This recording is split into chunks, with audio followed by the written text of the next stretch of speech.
I'm so happy into government this time acting tubebaza nnyo judiciary team. Brian White yatoyo omuwala ne mukyala we. Nze sente za Brian White nazirya era mubala omu muba ex and I appreciate. Naye lwaki ngamba nti oyo omuwala bamusaddaaka. Nze Brian White olunaku lwe nasooka omulaba yagaana okunneebakako. Nantwala ew'omusamize we ku Bombo Road ne banyambula n'ensigala bwereere mbu basooke banaazeeko ebisiraani. Era mu bakazi actually mu ba celebrity Brian White be yayagala temuli bakazi bigambo byange bigambo by'omwana muwala Bad Black. Jukira olunaku lwaleero Brian White aleeteddwa mu kkooti naye ebigambo ebimuvuddemu ndowooza mwena mubiwulidde ng'alajjana wakiri mu nkuba amasasi simanyi bikoze bitya naye Bad Black ndowooza muwulidde ye agamba nti ekituufu kiri nti Brian White yatta oyo omuwala.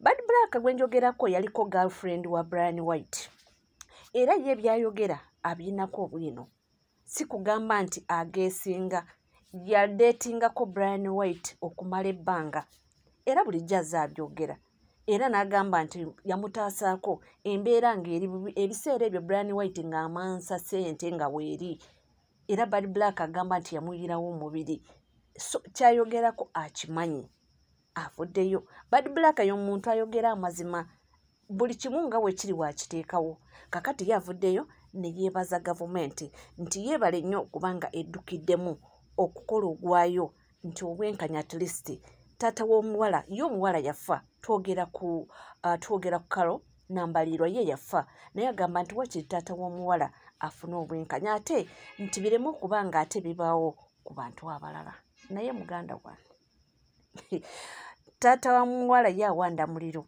kasooka kutwala mpola mpola. Kakati mu mawulire ge tulinawo Brian White ku misango gye aleeteddwa mu kooti ng'ali ku mufaliso. Can you imagine?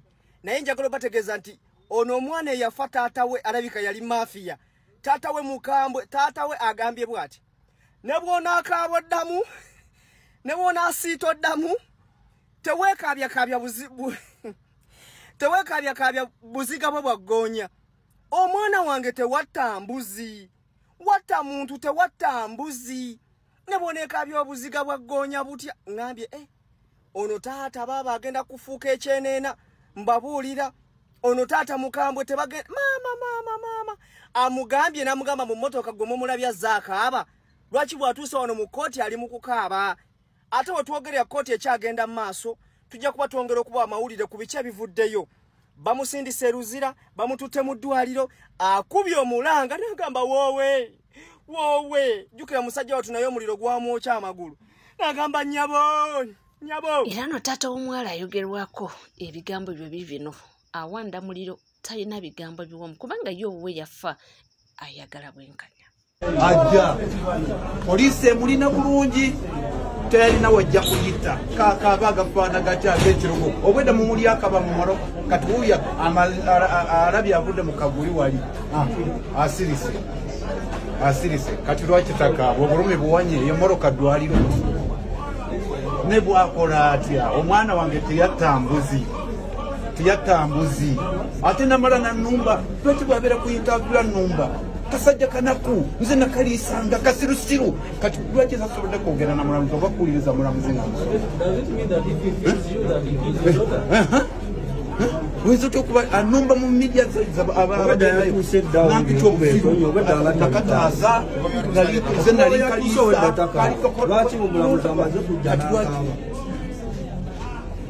omwana wange mpozi nga muzimu gwe gumuliko gumutuka naye tuyatta nte bukyanga abadda yattamu wange nakigambirawo tuvudde wano nga mutwalo muziika babaddatta babadde simpo nnyo bangi bunyabo ne kanyabo yakatta nga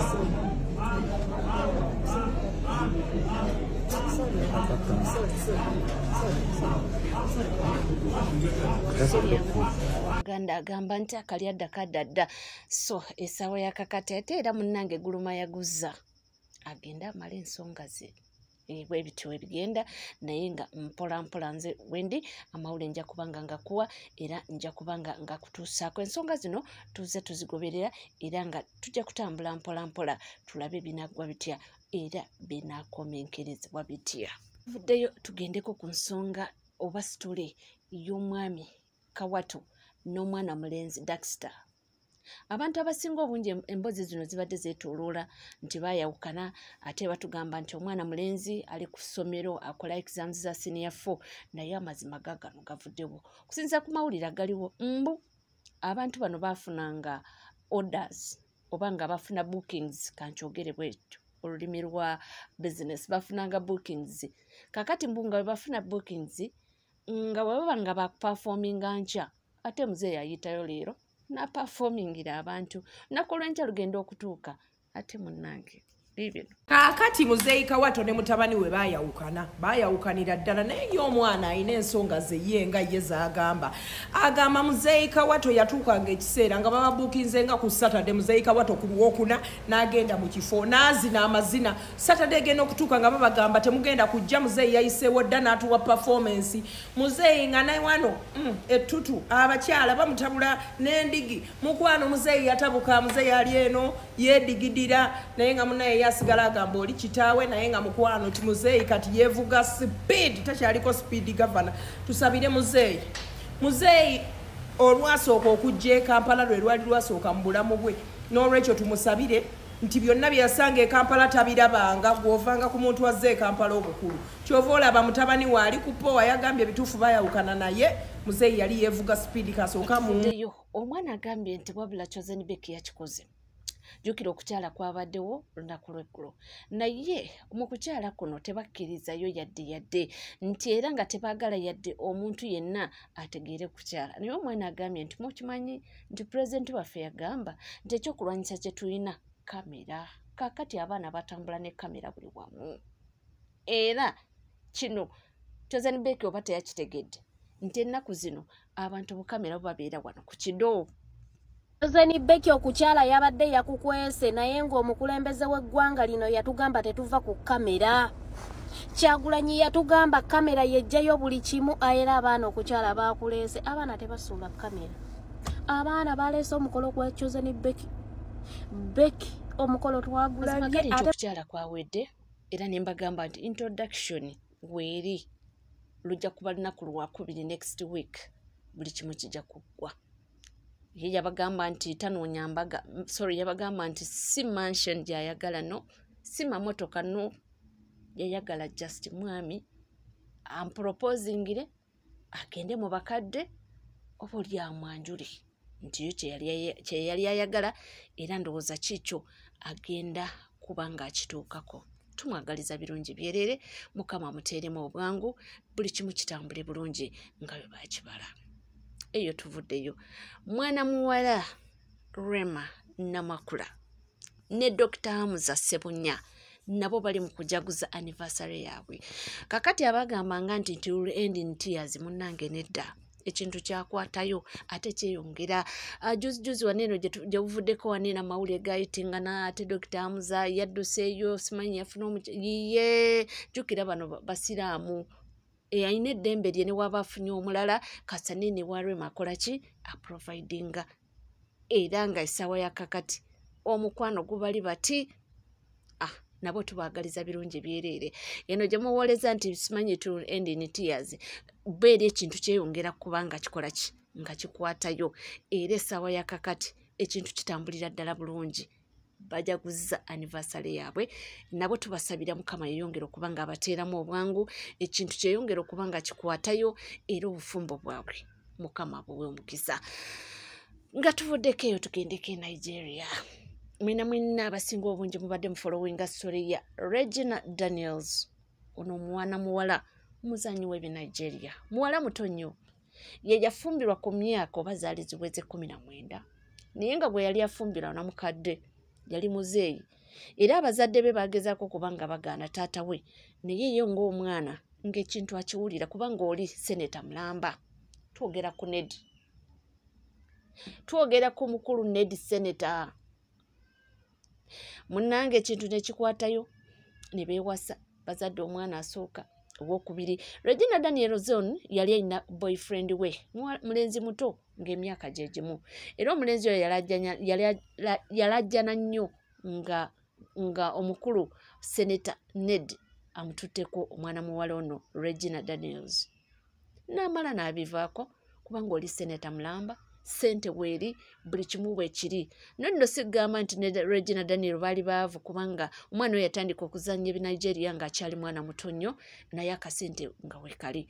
Naye wenjogerera munnange essaawa yakakati baayawukana ate bubi nnyo.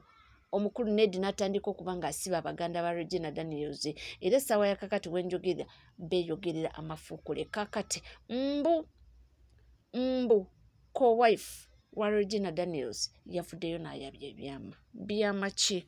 Abakyagoberera story yaffe ya Regina Daniels, mujja bwe yavuddeyo n'agamba nti abaana be abadde takyabatwala wa Regina Daniels olw'okubanga Regina Daniels ali ebisiyaga. Regina Daniels n'avaayo n'amwanukula n'amugamba Leila, teweefuula nti nno tokitegeera, ekisinga okuluma lwaki togamba abantu nti ebisiyaga twabikola babiri. Bannange ennyumba ya sitaani ekutta omuliro, omanya ekiri e Nigeria. Ssebo oyo omuwala oyo Leila yavuddeyo n'agamba nze Regina Daniels simulekera abaana bange biki olw'okuba alina emize gy'okulya ebisiyaga. Regina Daniels n'amugamba vaayo oba nfulumye proof oba tetweryako bisiyaga. Kakati Ned nuoko bakyala be bonna babadde bali awo beeyitamu bweyisi, ennyumba ebadde bwetyo mukwano, nze sitole tukyagenda mubeere kuwola ni mpola ndubasombera lumu ku lumu. Sitole ya Regina Daniels tulina okugituusa mpaka nga either aviiridde ddala mu bufumbo oba nga azzeeyo agaveeyo. Ate nno mwana muwala ono Ned yavaayo naye n'amulumiriza nti akozesa ebiragalalagala. Naye bantu bange, abantu bwe babeera omukwano ng'ebintu nga bakweka bingi, ate munaye omukwano we gumala ne gugwawo, awo n'owulira kino kiri, naye nga essaawa ya kakati ago ge mawulire agali eyo e Nigeria. Akati kankutwaleko katambi kano obanga tuwafunye chance ng'eraba katambi ka Brian White nga bamuleeta mu kkooti.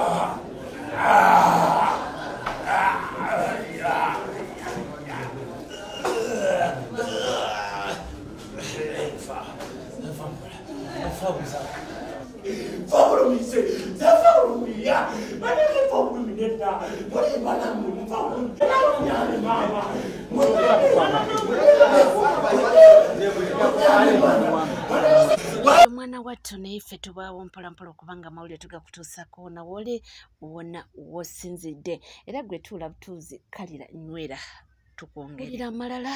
Aba St. Joseph SS enansana bali mu matiga lwa omusomesa waabwe amanyiddwa nga Kichonjo Catherine, era abasinga obungi babadde bamanyi nga Teacher Kase. Ono yafiiridde mu kabenje. Akigambibwa nti Teacher Kase yabadde avuga emmotoka eya Toyota Harrier, nti naye mu kuvuga emmotoka eno mbu yabadde avugisaako speed, nti yabadde ku speed ate ng'ali ku ssimu ayogerera ku ssimu, nti teyasobodde kubanga realizinga nti wabaddewo Sinotrack eyabadde ejja. Kakati nti oluvannyuma yagyekanze bwekanzi, ali ku ssimu ayogera ate avuga, n'alemererwa kubanga ate akontrolinga emmotoka, bw'atyo n'akolaidinga mu Sinotrack, era bw'atyo n'afiirawo. Kitalo nnyo era kitalo ddala. Tweyongera okubanga tusabira ab'enganda n'emikwano, era tusabire n'omugenzi Mukama amuwe ekiwumula ekirungi. Bad Black wuno yeeyongedde okuleeta bwino omukambwe, era yagamba nti engeri gye yali nga ye ekintu ekyo akitegeera bulungi. Bannange bino si bigambo byange, naye because nali mwavu nnyo nga sirina kiddako nakkiriza mbu tukwambulula ne bagula omwenge omuganda. Kati engeri nze gye ndi omufere omubbi ne mbalimba nti lubaala nninnye. Brian White y'ensonga lwaki mpa ssente. So Brian White ye yali amanyi nti kituufu ndiko lubaale, ndiko muzimu. Kubanga nabagamba bazzukulu mumpe ku mwenge n'enkyusawo eddoboozi, kumbe yagwa ku mufere munne. So Brian White oyo omuwala abadde abeera mu maka ge ago nga mubeeramu ne mama w'abaana ate nga bonna abeebakako. For the worst scenario omuwala oyo ndabika baamuli obusente bwe nga balina muwunzika ku mutaka, kubanga omulambo gw'omuwala nagulabye. Omuwala baakwata mukwate ne bamwokya. Brian White yali desperate. Omuwala yeetaaga justice, yasooka n'akwata obuwala n'aburepinga ne buvaayo wano ku TV ne tubuvuma. Si bigambo byange, ebyo bigambo bya mukyala Bad Black. Yaliko muninkini wa Brian White ebbanga ddene era baapepeya nnyo ebiseera ebyo nga Brian White nga binojjo. Awo tuvuddewo kugambye ntujja kubanga tubikuwa mpola mpola mu bujjuvu bwabyo. Awo tuvuddewo munnange nga tugwa kukatambika mwana muwala Chosen Becky. Jjukira olunaku lw'eggulo nabagambye nti omukolo gwabaddeyo naye baatuuta bannamawulire nga tebalinnya, nga tebagala muntu akwata akatambi yadde ekifaananyi. Naye Kyaddaaki tugudde ku katambi nga yeebaza omukulu Ssekajja okubanga amugje ku lujja tamuswazizza. Mwami wange omulungi, mwami Profesa weebale kunzija ku lujja n'abaana bange bana.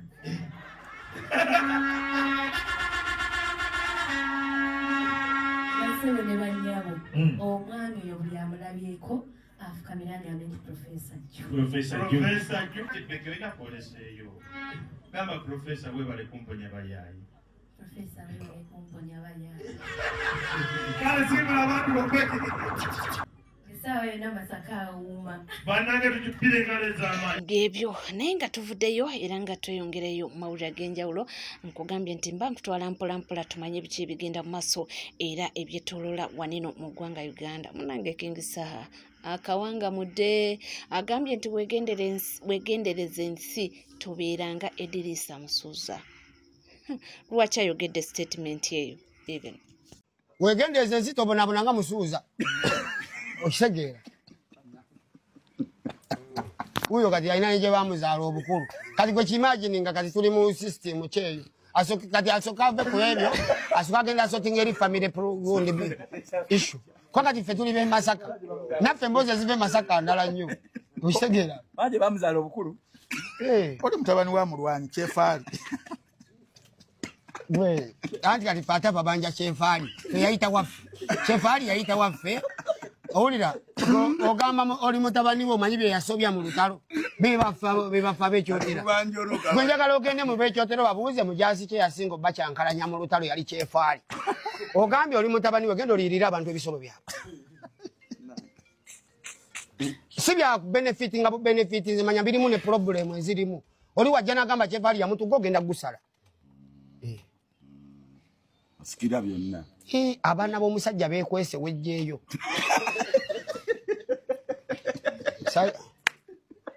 Issue wako mamu undermining ebifo basata baffe baavu naye be baffe. Tebabangako baloodi be baffe nze newojango ina sente zenkana zita tata wange mumanyi tashuuka. Ndowooza owulidde ebigambo by'omukulu King Saha naye nga ebyo byonna babyogera lwakuba nti jjukira omwana mulenzi ono Eddie Kenzo yaliko foot soldier nkyogere bwe ntyo era yayimbako ennyimba bye basooka okuyimba ennyimba nga zikwata ku bulamu bw'abantu abanyigirizibwa era bw'oba mujjukira oluyimba System Volongoto yaliko nnyo era nga y'omuntu yasooka n'okuvaayo okulangirira luli nti ajja kubanga awagira omukulu His Excellency Robert Kyagulanyi Ssentamu. Naye munnange ebintu byakyukirawo mu COVID-19 yawo nga simanyi yali mu ggwanga lya Ivory Coast oba nzijjukira bulungi byamukwatirawo eyo ebizibu gye byaviira eyo ebizibu byaviira eyo gye yali agenza okupafominga lockdown neemukwatirayo mbu obuzibu byatandikirawo okusinziira ku ye ate n'ava ku sayidi y'abanyigirizibwa ate n'adda ku sayidi eri ye gy'agamba nti kati essaawa yakakati mbu yalaba omusana njogera ku mukulu Edirisa Masuza. Yes, webale kubanga wekomide ku Legit TV 256 tuwerabira kubanga subscribinga, ringing that notification bell, sharing, liking, tuchayina mawulire mangi nyo nyini ddala tula butuzi kalira nywera buli kyewetaaga okubanga omanya nja kubanga nkikuwa era nja kubanga nga kutuusaako wona wali wonna wosinzidde sigala naffe tuva